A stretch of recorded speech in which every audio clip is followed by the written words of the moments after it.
Lope de Vega, l'une des figures majeures de la poésie et du théâtre du siècle d'or espagnol, est reconnu pour son œuvre littéraire considérable, allant des comédies aux poèmes lyriques.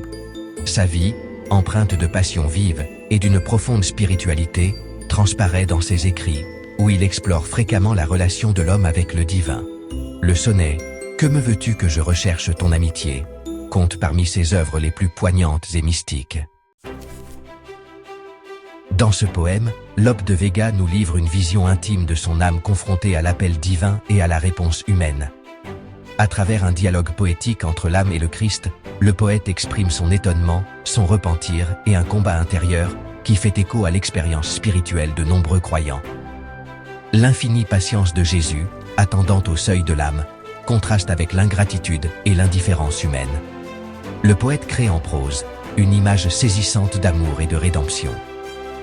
Ce sonnet est un véritable joyau littéraire, tant par sa beauté formelle que par la profondeur de son message spirituel.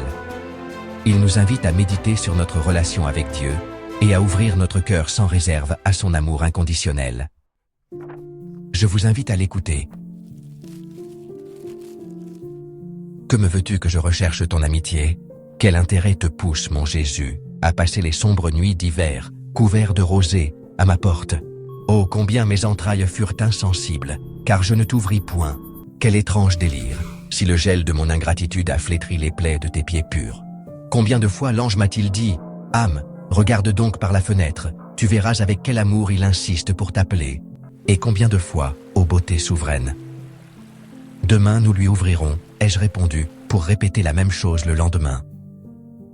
Que me veux-tu que je recherche ton amitié? Lope de Vega. Ce poème, dans son intégralité, est une profonde illustration du combat spirituel, de la conscience de sa propre fragilité et de l'infinie patience et amour de Jésus.